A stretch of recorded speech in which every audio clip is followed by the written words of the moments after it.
खुलुमबाय बेयो बड'लेण्ड इंखं टेलिभिजन दिनै 4 जुलाइ 2021 रबिबार खालि सानसेनि बरादखौ नोंथांमोननि खाथियाव लाबोदों आं सदानन्द दैमारिया।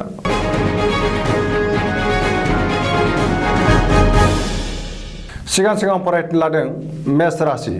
गिबि हांखो अ ल। दिनैनि साना जोबोर मोजां, गियाना बांगोन,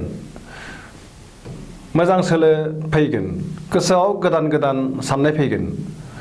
गोसोखौ जोबोर गोजोननाय मोनगोन, गोबां मोजां खाबु फैगोन, गोसोनि बोलोआ बांगोन, देहाया दिनै मोजाङै थागोन, रांखावरियाव जोबोर मोजां होनजायो, आरजिनाय धोनखौ दोनथुमनो हागोन, मोननो गोनां धोनखौबो दिनै मोननो हागोन, बेफार फालांगियाव जोबोर मोजां मुलाम्फा मोनगोन, मावनो लानाय खामानिखौ थि समावनो आरो गोरलैयैनो मावफुंनो हागोन। न'खराव बिसि फिसायनि गेजेराव अनलायनाय फैगोन, बिदा फंबायनि हेफाजाब मोनगोन, समाजाव गोबां मान मोनगोन, बयनिबो गोसोखौ दिनै जै खालामनो हागोन। लाइमोनफोरनि गोसोआ दिनै जोबोर रमान्टिक जागोन आरो गावबा गावनि गोसोनि साननायखौ फोरमायलायनोबो हागोन।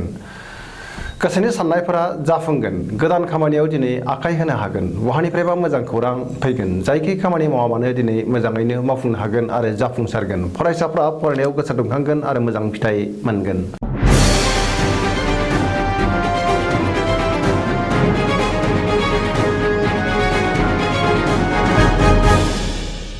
वृष राशि गिबि हांखो इ उ ब। दिनैनि साना जोबोर मोजां, सोरबा गोजाम लोगोखौ बहाबा लोगो मोननानै दिनै गोसोखौ जोबोर गोजोननाय मोनगोन, मावनो लानाय खामानिखौ थि समावनो आरो गोरलैयैनो मावफुंनो हागोन, रांखावरियाव जोबोर मोजां होनजायो, आयआ बांगोन, मोननो गोनां धोनखौबो दिनै मोननो हागोन, बेफार फालांगियाव जोबोर मोजां मुलाम्फा मोनगोन, न'खराव बिसि फिसानि गेजेराव अनलायनाय फैगोन, देहाया मोजाङै थागोन, समाजाव गोबां मान मोनगोन, जायखि खामानि मावा मानो दिनै मोजाङैनो मावफुंनो हागोन। सेंग्रा सिख्लाफोरा गोसोखौ दिनै जोबोर रमान्टिक मोनगोन आरो गावबा गावनि गोसोनि साननायखौ फोरमायलायनोबो हागोन। फरायसाफ्रा फरायनायाव गोसो दुंखांगोन आरो मोजां फिथाइ मोननो हागोन, गोसोनि साननायफोरा जाफुंगोन। सरासनस्रायै दिनै साना जोबोर मोजां आरो मोजाङैनो बारग'लांगोन।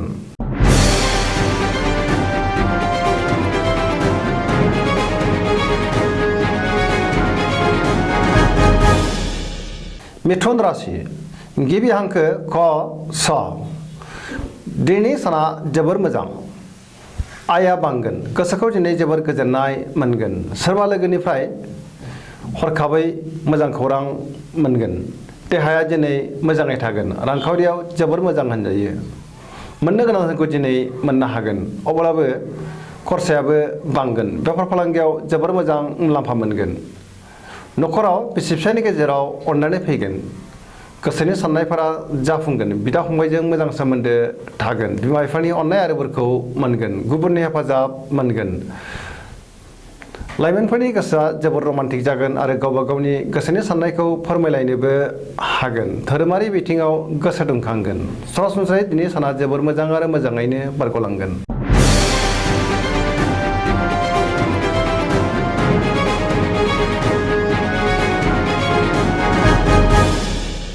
कर्कट राशि गिबि हांखो द ड ह। दिनैनि साना मोजां आरो गाज्रिनि गेजेरजों बाबेनलांगोन, गोसोखौ जोबोर आला खाला मोनगोन, मावनो लानाय खामानिखौ थि समावनो मावफुंनो हागोन, रांखावरियाव नाथाय बारा मोजां नङा, नाङा फाङा खरसाया बांगोन, मोननो गोनां धोनखौ दिनै मोननो गोब्राब जागोन, बेफार फालांगियाव अदेबानि मोजां मुलाम्फा मोनगोन, बहाबा दावबायहैनो खाबु मोनगोन, देहाया मोजाङै थागोन, गुबुननि हेफाजाब मोननाय नङा, न'खराव बिसि फिसायनि गेजेराव एना एनि फैनो हागौ, बिदा फंबायजों अदेबानि मोजां सोमोन्दो थागोन, फरायसाफ्रा फरायनायाव गोसो दुंखांगोन आरो मोजां फिथाइ मोननोबो हागोन। लाइमोनफोरनि गोसोआ दिनै जोबोर आला खाला जागोन।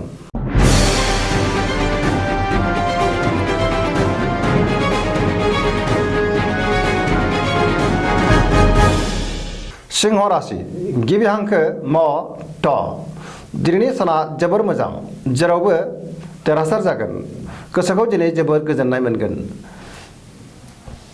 मावनो लानाय खामानिखौ थि समावनो आरो गोरलैयैनो मावफुंनो हागोन, रांखावरियाव जोबोर मोजां होनजायो, मोननो गोनां धोनखौ दिनै मोननो हागोन, बेफार फालांगियाव जोबोर मोजां मुलाम्फा मोनगोन, न'खराव अनलायनाय फैगोन, गोसोनि बोलोआ बांगोन, पजिटिभ एनार्जिनि गोहोम गोग्लैगोन, गोसोनि साननायफोरा जाफुंगोन,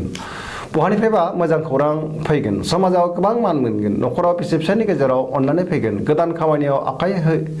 होजेननो हागोन, लाइमोनफोरा जोबोद रमान्टिक जागोन आरो गावबा गावनि गोसोनि साननायखौ फोरमायलायनोबो हागोन।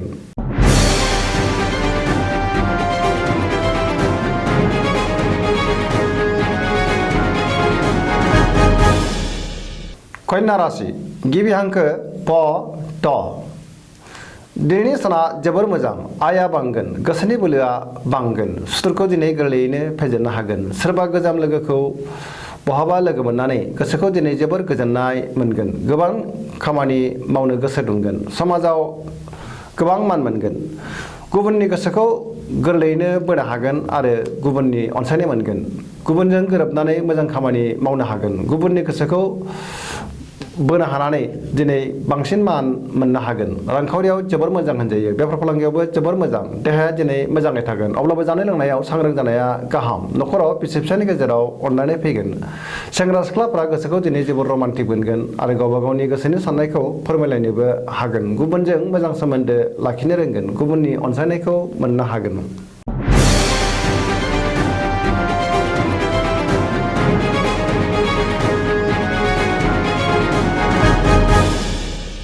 तुला राशि गिबि हांखो र ट दिनैनि साना मोजां आरो गाज्रिनि गेजेरजों बाबेनलांगोन गोसोनि बोलोआ लोरबां जागोन गोसोखौ दिनै जोबोर आला खाला मोनगोन गोजोननि आंखाल जागोन गोसोनि साननायफ्रा देबारनांगोन मावनो लानाय खामानिखौ थि समावनो मावफुंनो गोब्राब जागोन देहाया दिनै मोजाङै थागोन अब्लाबो जानाय लोंनायाव सांग्रां जानाया गाहाम रांखावरियाव बारा मोजां नङा नाङा फाङा खरसाया बांगोन बेफार फालांगियावबो खहा जानांनो हागौ समाजाव अदेबानि मान मोनगोन लोगोफोरनि हेफाजाब मोनगोन सोरबा आगुनि लोगोजों बहाबा लोगो मोनलायगोन फरायसाफ्रा फरायनायाव गोसो दुंखांगोन आरो मोजां फिथाइ मोननो हागोन लाइमोनफोरनि गोसोआ जोबोर आला खाला जागोन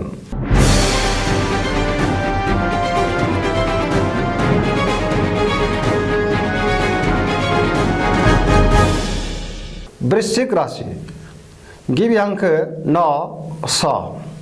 दिनैनि साना जोबोर मोजां सोरबा आगुनि गोजाम लोगोखौ बहाबा लोगो मोननानै गोसोखौ जोबोर गोजोननाय मोनगोन जानबुङाव रायज्लायनोबो खाबु मोननो हागौ सोरबा लोगोनिफ्राय मोजां खौरां मोनगोन मावनो लानाय खामानिखौ थि समावनो आरो गोरलैयैनो मावफुंनो हागोन गोसोनि साननायफोरा जाफुंगोन नखराव दिनै गावजों गाव अनलायनाय फैगोन रांखावरियाव जोबोर मोजां होनजायो मोननो गोनांथारखौ दिनै मोननो हागोन बेफार फालांगियाव जोबोर मोजां मुलाम्फा मोनगोन देहाया दिनै मोजाङै थागोन लोगोफोरनि हेफाजाब मोनगोन सिगांनि बबेबा आद्रा खामानिखौ दिनै मोजाङैनो मावफुंनो हागोन गोसोआ जोबोर रमान्टिक जागोन बिमा बिफानि अननाय आरो बोरखौ मोननो हागोन जायखि खामानियाव आखाइ होआ मानो दिनै मोनफ्रोमबो खामानिखौनो मोजाङै मावफुंनो हागोन धोरोमारि बिथिङाव गोसो दुंखांगोन सरासनस्रायै दिनै साना जोबोर मोजां आरो मोजाङैनो बारग'लांगोन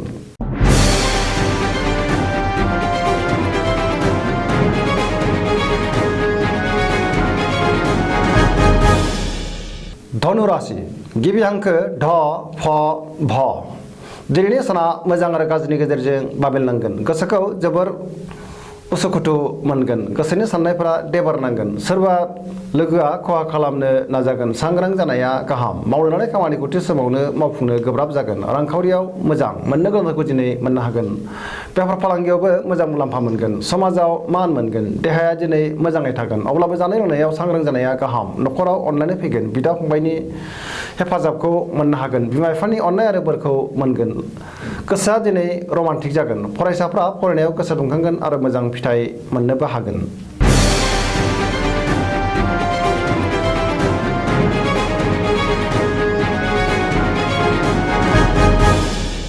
मकर राशि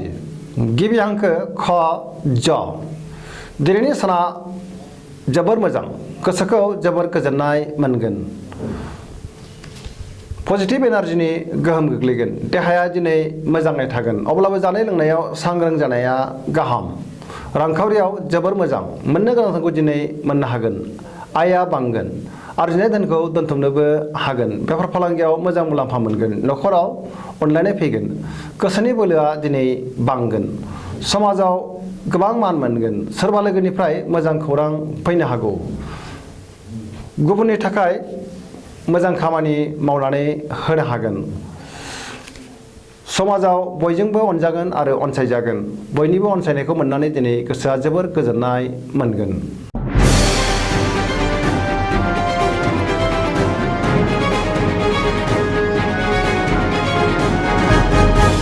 कुम्भ राशि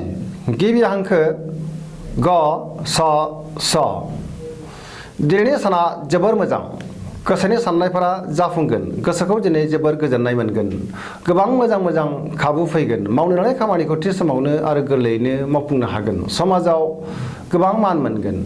बयनिबो अनसायनाय मोनगोन रांखावरियाव जोबोर मोजां होनजायो आरजिनाय धोनखौ दोनथुमनो हागोन बेफार फालांगियावबो जोबोर मोजां मुलाम्फा मोननो हागोन देहाया दिनै मोजाङै थागोन अब्लाबो जानाय लोंनायाव सांग्रां जानाया गाहाम न'खराव अनलायनाय फैगोन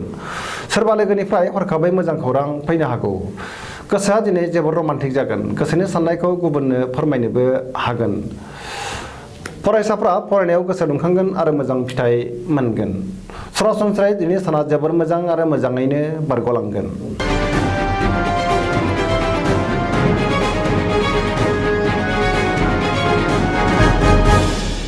मीन राशि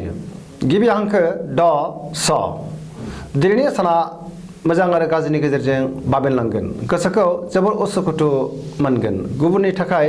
गोबां खहा जानांनोबो हागौ गोसोनि बोलोआ लोरबां जागोन गावनि गोसोनि साननायखौ अदेबानि गुबुननो फोरमायनो हागोन देहाया मोजाङै थागोन अब्लाबो जानाय लोंनायाव सांग्रां जानाया गाहाम रांखावरियाव मोजां मोननो गोनांखौ दिनै मोननो हागोन बेफार फालांगियावबो मोजां होनजायो न'खराव अनलायनाय फैगोन मावनो लानाय खामानिखौ थि समाव मावफुंनो गोब्राब जागोन जायखि खामानि मावा मानो माबा नङा माबा मोनसे बेले बेजे एबा हेंथा नुजाथिगोन